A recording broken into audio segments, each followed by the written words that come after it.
I wanted to talk about a story that's actually never been, I don't think I've told it publicly. I think a lot of folks who follow me and know me have heard the story of Jennifer Hartwellman, my first wife, who passed away in a tragic car accident when she was 7.5 months pregnant in September 1994. The anniversary of that death, her death, their death, was on Sunday, the 26th. And so I haven't really worked on this. So now I've told the story, and there's a Twitter thread that I did that kind of tells who Jennifer was, and and I'll post that in the newsletter. But I kind of want to talk today about that day and the aftermath and the impact that a leader can have on one of their subordinates who's struggling, and the long-term impacts of that. And I want that to be a lesson. There's a lesson to be learned in what I went through after the death of my wife and child. I think for every leader, both civilian or military, but you have to understand the impacts we have on our subordinates. So for me, that day was a Monday, and I went to work in the Army. I was in the Army as a captain. I was a company commander of a headquarters company in an Apache battalion, the 101st Airborne Division. Pretty cool job. Um, I'd been in command for about, I'd say, 6 months at that point, and about 120 soldiers. I owned all the staff and the refueling platoon. I owned two Blackhawks. I owned OH-58 that all these belonged to the staff. So having said all that, I woke up that morning, Monday the 26th of September 1994.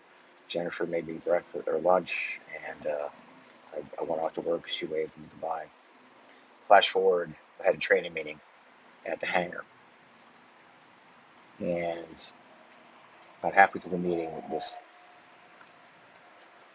new battalion commander we had, so we were changing out commands. My battalion commander was a good guy at the time, was a nice guy, and he was rotating out, being replaced by a guy who was less so. And unit had a reputation of being a little bit of a mess, and I believe this guy was given the orders to clean it up. So we were preparing to do some training. I was getting ready to brief on a range that I was going to be running, and right before I could brief, uh, my old boss, Major Bill Gillen, um, stuck his head in the room and um, waved the lieutenant colonel over to the hallway to talk to him about something. So we took a break. I went outside to get. I decided I was going to go ahead and grab Diet Coke out of the machine. I walk outside and they're talking animately in the hallway. And Bill's like, "What are you doing?" I said, "I was going to get a Coke." He goes, "Okay, well, we need to talk to you." I'm like, "Oh." And he took me into the flight training room, which is where we planned our flights. I had a huge, desk in the middle of the table. We could had the map of the training areas. It was crowded room already. Um, I walk in and there's like a dozen people there, all looking at me, which I thought was strange. So Bill Gillen sat me down in a chair and kind of kneeled down in front of me. And he said, "There's been an accident." I said, "Okay." He said, "Jen didn't make it." And I said, "And the baby?" He just shook his head. And I remember I fell out of my chair. I collapsed. He grabbed me, and my first sergeant was just a huge mountain of a man with a giant, an even bigger heart, kind of bundled me away to a side wall. I sat down. All chaos broke out. And this is where things get interesting with that battalion commander, this new guy. He starts yelling, "Has this been verified? Why are we, who do we know is saying this?" Blah, blah, blah, blah, blah. While ignoring me. I ended up against a wall, teary shock, while Gillen had explained to this colonel, who was actually in command yet, that this was verified, that the military police had verified it. Um, and I'm just sitting by myself and saw the wall with my first sergeant sitting next to me. And I guess at some point he got sick of the shit. And I remember him kind of picking me up bodily and saying, "Oh, you shut up. This captain needs help. I'm taking him home." And took me bodily in his vehicle. I don't remember much after that. I ended back in my office. At some point, Bill Gillen put me in his car to go to the hospital to see Jennifer. I remember distinctly the nurses had, done their best. They cleaned her up. She was in a terrible car accident. She had a head injury, um, but you wouldn't know it when I went to see her. She was sleeping. They had put a lot of love into making her look beautiful, and it was tough. But things got tougher. So as we went through the process of dealing with loss like that, memorial services and contacting family, which is a memory I don't want to relive. Um, One thread that comes out, and then one thread that led to a lot of problems later, is that colonel, that lieutenant colonel. And so he took command the day after Jen died. I missed it. I flew off to New York with her, take her home, and bury her with her family. And as I'm gone, the Saddam Hussein, maybe you guys don't remember probably, but in October of 1994, Saddam Hussein gathered his forces back on the border of Kuwait in a threat against the Kuwaiti people. A sort of a play to get the UN to lift sanctions against this country. And we're in the 101st Airborne Division. And they decided to mobilize troops to discourage him.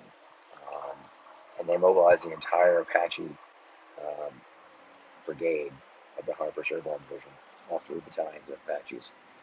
So 9 days after my wife was killed, I was summoned to come back to Fort Campbell and pack my company up to deploy to Kuwait. Um, so we frantically did that. I came off of leave, um, packed us out about 3 or 4 days, and then they called us down because Saddam backed down. And then the battalion commander decides that, well, even though we were working solidly for a week at that point, every day, 24/7, that we should still go to the field. Our sister units were in the field, and he thought, how 101st doesn't go to the field enough, which anyone who's served in the 101st Airborne knows. Yeah, we go to the field all the freaking time, And so, believe it or not, we repacked my company to go to the field, and we went off to the back 40 at Fort Campbell for yet another 2 weeks of training, and then came back from that. And by the time it was all said and done, not 10 days after my wife had died, 8 days after my wife had died, I worked for 30 straight days, pretty much 24/7. I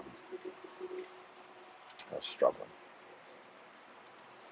And my boss saw it, and the others saw it, but not that time commander.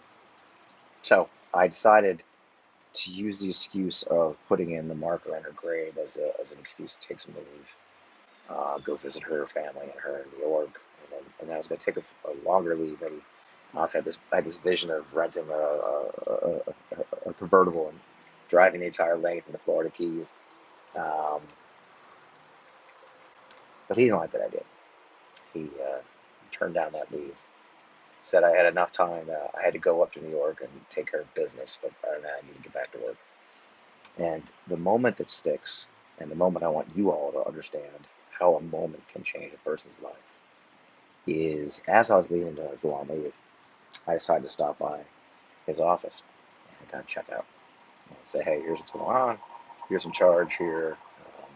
Everything's under control.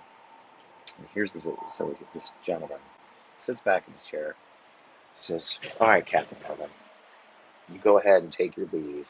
I want you to go off. I want you to get your head together. And when you come back, we're going to figure out how to run your company properly.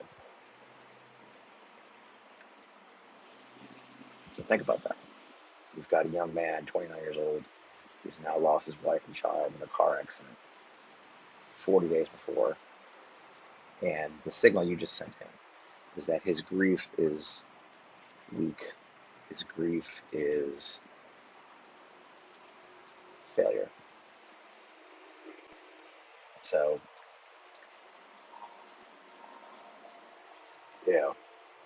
flash forward 25 years. And that's where my counseling started. That's where my treatment for survivor's guilt starts. That was where I had EMDR. That was the emotionally victim. Like, that moment. That was the moment that came out in my therapy, in my treatment for post-traumatic stress, my treatment for survivor's guilt. Was that moment where a leader, my boss, if you will, um, told me that I was weak for grieving the death of my wife and child. Now I tell the story for sympathy. I hope that's not what I'm going for here. Be a victim. I'm not a victim. Um, I tell you the story as a leader, and I carried that with me for years. And I didn't do well all the time. I was not always a great leader. As I struggled with my own challenges, I transmitted to others. It took me many years to process what I was going through and what I'd learned, good and bad. But I tell you, this is a lesson for leadership: is that when you're dealing with someone, when you're dealing with a subordinate who's suffered greatly, um, catastrophic, monumental things, think about what you're saying. Think about the message you're sending, and be smart about it. We've come a long way in the military as far as the stigma of mental health, but still too often being seen as grieving or being seen as suffering from trauma is seen as weak, is seen as weakness, is seen as being less than. Um, and that has long-term impacts that I wasn't aware of. Anyway, there's a lot more of that story. Um, Eventually, he was corrected, but eventually I left. Um, it just it just wasn't going to work.